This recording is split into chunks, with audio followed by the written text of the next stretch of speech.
नमस्कार दोस्तों, मैं राकेश गोयल, लेक्चरर जीपीसी करौली। आज हम बिल्डिंग टेक्नोलॉजी के chapter number 16 basic principles of building planning के बारे में अध्ययन करेंगे। तो दोस्तों, जब भी बिल्डिंग्स का निर्माण किया जाता है तो हमारा यह उद्देश्य होता है कि हम कम समय में, कम स्थान पर और कम लागत में एक अच्छे से भवन का निर्माण कर सके। तो इसके लिए हमें कुछ बेसिक सिद्धांत अपनाने होते हैं। इन बेसिक सिद्धांतों को अपनाते हुए हम भवन को अधिक सुंदर, सुदृढ़ और उपयोगी बना सकते हैं। ये जितने भी बेसिक सिद्धांत होते हैं, इनका यह ज़रूरी नहीं है कि यह प्रकृति के नियमों की तरह एक अधिक सुदृढ़ और नियमित होते हैं। मतलब इन्हें हम अपनी आवश्यकता अनुसार इसमें थोड़ा बहुत चेंज कर सकते हैं। तो इसके लिए 12 बेसिक प्रिंसिपल्स निर्धारित किए गए हैं बिल्डिंग प्लानिंग के लिए। फर्स्ट है इसमें आस्पेक्ट्स, सेकंड है प्रोस्पेक्ट्स, थर्ड है फर्नीचर रिक्वायरमेंट, फोर्थ है रूमीनेस, फिफ्थ है ग्रुपिंग, सिक्स्थ सर्कुलरेशन, सेवन्थ है सैनिटेशन, एलिगेंस जिसको बोलते हैं सौंदर्यता, नाइन्थ है प्राइवेसी, फ्लेक्सिबिलिटी, इकोनॉमी और प्रैक्टिकल कंसिडरेशन। ये 12 बेसिक प्रिंसिपल्स बिल्डिंग प्लानिंग के लिए निर्धारित किए गए हैं। अब वन बाय वन एक एक का हम डिस्कस करते हैं। सबसे पहले है आस्पेक्ट्स, जिसको हिंदी में बोलते हैं अभिमुखता। आस्पेक्ट्स से मतलब है कि हमें अपने रूम्स में खिड़कियों, दरवाज़ों की स्थिति किस प्रकार से निर्धारित करनी है कि हम जो घर के अंदर से ही सारी धूप, हवा का या प्रकृति के नेचर का हम आनंद ले सकें। तो इसके लिए कुछ डायरेक्शंस को हमें फॉलो करना चाहिए, जिससे हम प्रकृति का घर के अंदर से ही आनंद ले सके। तो सबसे पहला आता है लिविंग रूम। तो लिविंग रूम की हमेशा डायरेक्शन, जिसमें डोर्स और विंडो की डायरेक्शन साउथर्न या साउथ ईस्ट में रखनी चाहिए, क्योंकि हमें सर्दियों में अधिक धूप की आवश्यकता होती है और गर्मियों में कम धूप की आवश्यकता होती है। तो सर्दियों में क्या होता है, सूर्य का डायरेक्शन दक्षिण की तरफ रहता है, जबकि गर्मियों में सूर्य की डायरेक्शन उत्तर की तरफ होती है। इसी प्रकार से बेडरूम बेडरूम की डायरेक्शन हमें पश्चिमी या दक्षिण पश्चिमी दिशा में रखनी होती है, क्योंकि जो आपकी हवा होती है इंडिया में वो हमेशा दक्षिण पश्चिमी दिशा में ही चलती है। तो हम शाम की समय एक ठंडी हवा का आनंद बेडरूम के अंदर ले सके। इसी प्रकार से किचन है। किचन की डायरेक्शन ईस्टर्न की तरफ होनी चाहिए, क्योंकि सूर्य का प्रकाश पूरब दिशा से उगता है और यह किचन में उत्पन्न वायरस, फंगस, बैक्टीरिया को मार देता है और एक हेल्दी कंडीशन डेवलप करता है। इसी प्रकार से बरामदा और गैलरी की डायरेक्शन नॉर्थ और नॉर्थ ईस्ट की दिशा में होनी चाहिए। और जो कम यूजफुल हमारे पोर्शन होते हैं, जैसे स्टेयर्स, स्टोर्स हो गया, रीडिंग रूम, क्लासरूम्स वगैरह, जहाँ पर हमें सूर्य के प्रकाश की कम आवश्यकता होती है, उन्हें हम नॉर्थ डायरेक्शन में रखते हैं, जिसमें हमें बहुत ही कम समय गुजारना होता है। फिर नेक्स्ट प्रिंसिपल होता है प्रोस्पेक्ट्स। प्रोस्पेक्ट्स से तात्पर्य है कि घर के अंदर से देखने पर बाहर का नज़ारा किस प्रकार से हमें दिखाई देता है। तो भवन निर्माण के समय हमें प्रोस्पेक्ट्स का ध्यान रखना चाहिए कि हमारे घर से अंदर पे देखने पर हमें सुंदर नज़ारा दिखाई दे। इसलिए हमें, अगर घर के बाहर गार्डन्स वगैरह है तो हम विंडोज़ वगैरह, ओपन विंडोज़ वगैरह प्रोवाइड कराते हैं। लेकिन अगर किसी प्रकार की वहाँ पर डस्टबिन्स वगैरह है, गार्बेज डंप्स है, तो हम विंडोज़ में वे से उसको क्लोज कर देते हैं, जो जिसके कारण वो पोर्शन हमें दिखाई नहीं दे। और जिस पोर्शन को दिखाना होता है हमें उसमें ग्लास वगैरह लगाते हैं विंडोज़ में। और जिस पोर्शन को हमें दिखाना नहीं होता, जैसे गार्बेज डंप है, उसके लिए हम विंडोज़ को क्लोज कर देते हैं या उसमें कुछ वे वगैरह लगा देते हैं, जिसके कारण हमें वो पोर्शन नहीं दिखाई दे। सेकंड होता है आपका फर्नीचर रिक्वायरमेंट।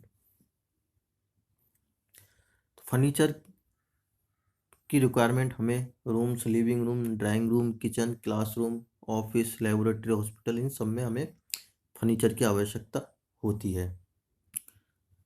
तो हमें रूम की साइज़ इस प्रकार से रखनी चाहिए कि हम सारे फर्नीचर को अपनी आवश्यकता के अनुसार उसमें रख सकें, किसी प्रकार की ओवरलोडिंग नहीं हो। फिर होता है रूमीनेस। हमें रूम की साइज़ किस प्रकार से रखनी है कि हम कम स्पेस का अधिक से अधिक यूटिलाइज कर सकें, हम उसके एवरी कॉर्नर का अधिक से अधिक प्रयोग कर सकें।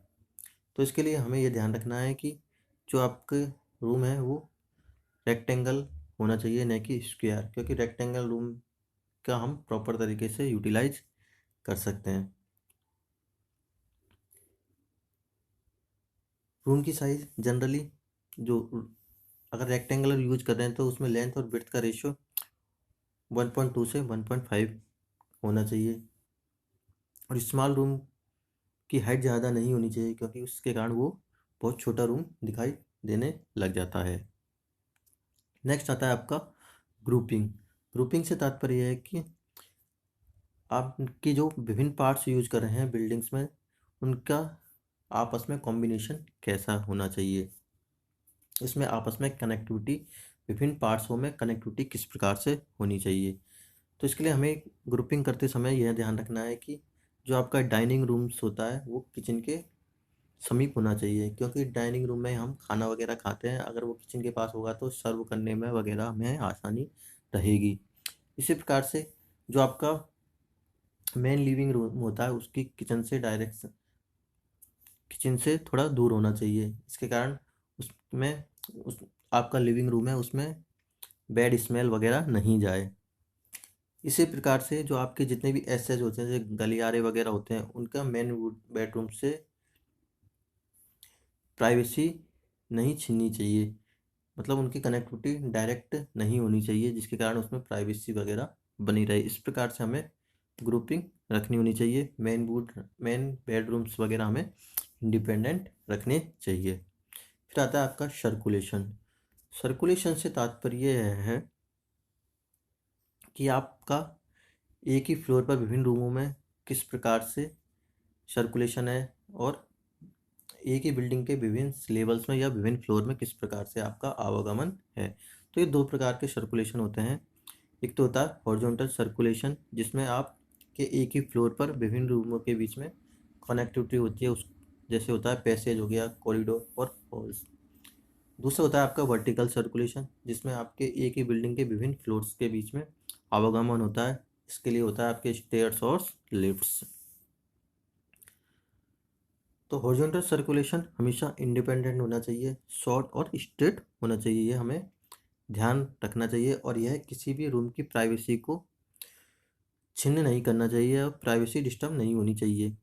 हॉरिजॉन्टल सर्कुलेशन के द्वारा यह बात का हमें ध्यान रखना चाहिए। जितने भी पैसेज होते हैं वो वेंटिलेटेड और लाइटेड होने चाहिए। ये नहीं कि आपने रूम्स वगैरह में तो अच्छे से लाइटिंग वेंटिलेशन कर दिया, लेकिन पैसेज वगैरह में इस प्रकार की कोई व्यवस्था नहीं की है।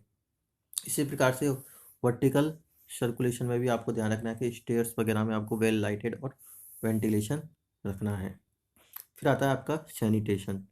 सैनिटेशन से तात्पर्य यह नहीं कि आपने घर में urinals, bathrooms, wash basin, sinks provide करा दिया था, आपका गुड सैनिटेशन हो गया। ये तो आपको प्रोवाइड कराना ही है सैनिटेशन के लिए। इसके अलावा आपको लाइटिंग और वेंटिलेशन की व्यवस्था भी करनी है, तभी आपका प्रॉपर सैनिटेशन कहा जाता है। तो जितने भी बिल्डिंग्स के पार्ट्स होते हैं उसमें आपको अच्छे से लाइटिंग और वेंटिलेशन की व्यवस्था रखनी है, जिससे आपके घर में गुड हाइजीनिक कंडीशन बनी रहे। और आप या तो नेचुरल वे से कर सकते हैं या आर्टिफिशियल वे से, जैसे एयर कंडीशनिंग वगैरह से कर सकते हैं, या नेचुरल वे सनलाइट से, या अपने रूम्स की किचन की डायरेक्शन इस प्रकार रखें कि आप नेचुरल चीज़ों का आनंद ले सकें। इसके लिए आपको नेसेसरी क्लीनिंग की फैसिलिटी प्रोवाइड करानी चाहिए घर में। डब्ल्यूसी, यूरिनल्स, बाथरूम्स की प्रॉपर तरीके से इनको इंस्टॉल करना चाहिए। और एक चीज़ का और ध्यान रखना है, जब भी आप जैसे डब्ल्यूसी, लेबोरेटरीज, यूरिनल्स और बाथरूम्स घर में यूज कर रहे हैं तो इनकी संख्या या नंबर्स एडुकेट होने चाहिए घर के सदस्यों के हिसाब से। इन पर ज़्यादा एक्सीड लोड नहीं करना चाहिए। यह नहीं कि आपके घर में 3-4 फैमिली रहती है और आपने इनकी नंबर्स बहुत कम है, तो इस पर ज़्यादा लोड बढ़ जाएगा और आपके घर की एनवायरनमेंट सही नहीं रहेगा। इसी प्रकार से एलिजेंस। एलिजेंस से तात्पर्य यह है कि आपकी घर की सौंदर्यता किस प्रकार से, मतलब आपका घर बाहर से दिखने पर किस प्रकार से दिखाई देता है। तो इसके लिए आपको घर का एलिवेशन अच्छी तरह से प्रोवाइड कराना चाहिए। तो घर के एलिगेंस दिखाई देने के लिए आपको एलिवेशन का ध्यान रखना है। तो अच्छा एलिवेशन प्राप्त करने के लिए आपको सबसे पहले जो आपका एलिवेशन है उसको डेवलप करना चाहिए। उसके बाद में आपको घर का प्लान डिसाइड करना चाहिए। इसके लिए आपको कौन सी साइट सेलेक्ट कर रहे हो इसका भी बहुत योगदान रहता है। तो बिल्डिंग हमेशा डिप्रेशन में या नीचे खाई में नहीं बनाई जानी चाहिए, क्योंकि इससे आपका एलिगेंस या सुंदरता घर की नहीं दिखाई देती है। यह हमेशा थोड़ी ऊंचाई पर बनाई जाती है जिससे घर आपका अच्छा दिखाई दे। इसी प्रकार से आपके इसमें स्लोपिंग का ध्यान रखना है आपको घर की सुंदरता के लिए। फिर आता है प्राइवेसी। प्राइवेसी एक इम्पोर्टेंट पार्ट होता है बिल्डिंग्स में। अब प्राइवेसी दो तरीके से होती है घरों में। एक तो एक रूम से दूसरे रूम, घर एक ही बिल्डिंग के एक रूम से दूसरे रूम के बीच में प्राइवेसी होनी चाहिए। और सेकंड, किसी कस्बे या गली मोहल्ले में एक बिल्डिंग से दूसरे बिल्डिंग के बीच में भी प्राइवेसी होनी चाहिए, क्योंकि हर रूम को अपनी अलग प्राइवेसी प्रोवाइड करानी होती है। तो इसके लिए आपको ध्यान रखना है कि जितने भी आपके इंट्रेंस है, पाथवे या ड्राइव्स है, उससे आपकी कनेक्टिविटी इस प्रकार से हो रूम से कि जो आपके रूम है उनकी प्राइवेसी बनी रहे। आपको डोर्स और विंडोज़ का भी इसमें ध्यान रखना है। लॉबीज वगैरह है कि आपके घर की प्राइवेसी बनी रहे या आपके रूम की प्राइवेसी बनी रहे। इसी प्रकार आप सेपरेट लेट बाथ वगैरह रूम्स के अंदर प्रोवाइड करा सकते हैं प्राइवेसी प्रोवाइड कराने के लिए। फिर आता है आपकी फ्लेक्सिबिलिटी। फ्लेक्सिबिलिटी से तात्पर्य यह है कि आप अपनी आवश्यकता के अनुसार रूम्स या बरांडा को किसी और चीज़ के लिए उपयोग में ले सकें। तो जनरली जैसे मीडियम क्लास फैमिलीज वगैरह होती है, तो वहाँ पर आपको आवश्यकता के अनुसार पार्टीज वगैरह के लिए, किसी फंक्शन के लिए रूम को बड़ा या छोटा करना पड़ सकता है। तो आप जो मीडियम क्लास फैमिली होती है जहाँ पर बजट वगैरह कम होता है, तो गैदरिंग के लिए आपको इस प्रकार से अपने घर का निर्माण कराना है कि उसमें पार्टीशन वाल को आप हटा सके या कोई पर्दा लगा रहा है उसको हटा सके, जिसके कारण जब आपको रिक्वायरमेंट रहे कभी भी कोई बड़ा फंक्शन करने की जहाँ बहुत सारे लोग एकत्रित हो, तो आप प्रॉपर स्पेस घर के अंदर प्रोवाइड करा सके। तो इसके लिए आप अल्टरनेटिवली या तो पार्टीशन वाल वगैरह कट कर सकते हैं ड्राइंग रूम और डाइनिंग रूम के बीच की, या फिर आप ओपन यार्ड, गार्डन, वरांडा आदि भी घर के अंदर प्रोवाइड करा सकते हैं। फिर आता है इकोनॉमी। ये बहुत ही इम्पोर्टेंट फैक्टर होता है घर की डिजाइन करते समय या घर की प्लानिंग करते समय। आपको इकोनॉमी भी का भी ध्यान रखना होता है कि आपके पास में कितना बजट है, उसके हिसाब से आपको घर का निर्माण या प्लानिंग करनी चाहिए। लेकिन घर का निर्माण करते समय यह भी ध्यान रखना है कि आपके इकोनॉमी के अनुसार आप कुछ चेंजेस कर सकते हैं, कुछ छोटा मोटा चेंजेस कर सकते हैं रूम्स की साइज़ वगैरह में, लेकिन वो चेंजेस आपकी स्ट्रेंथ और ड्यूरेबिलिटी पर कोई भी इफेक्ट नहीं डालना चाहिए। तो इसके लिए आप, अगर आपके पास में कम इकोनॉमी है या इकोनॉमिक कंसिडरेशन के लिए आपको ध्यान रखना है, तो आप सिंपल एलिवेशन प्रोवाइड करा सकते हैं घर के अंदर। बड़े बड़े या स्टीपर राइज बड़ा स्टेयर्स में प्रोवाइड करा सकते हैं। आप घर की जो हाइट होती है वो, या एक फ्लोर की हाइट होती है उसको कम कर सकते हैं। आप स्टैंडर्डाइज कर सकते हैं बहुत सारे कंपोनेंट्स और मटेरियल्स को। तो इकोनॉमिक में आपको बस यही ध्यान रखना है कि आपकी स्ट्रेंथ और ड्यूरेबिलिटी पर कोई इफेक्ट नहीं आना चाहिए। इसके अलावा आप इसमें जो भी आप छोटा मोटा चेंजेस कर सकते हैं वो करने चाहिए, जिससे आपके घर का बजट सही बना रहे। फिर लास्ट होता है आपका प्रैक्टिकल कंसिडरेशन। तो इन जो आपने अभी तक 11 बेसिक प्रिंसिपल्स पढ़े, इसके अलावा भी हम छोटे मोटे घर के अंदर चेंज कर सकते हैं। तो हमें इन चीज़ों का भी ध्यान रखना चाहिए कि स्ट्रेंथ, स्टेबिलिटी और कंफर्ट पर रहने वालों पर किसी प्रकार की बिल्डिंग का कोई मतलब प्रभाव नहीं पड़ना चाहिए। या इनको हमें सबसे पहले देखना है कि स्ट्रेंथ, स्टेबिलिटी और कंफर्ट होता है, जो इसको सबसे पहले हमें कंसिडरेशन में लेना चाहिए।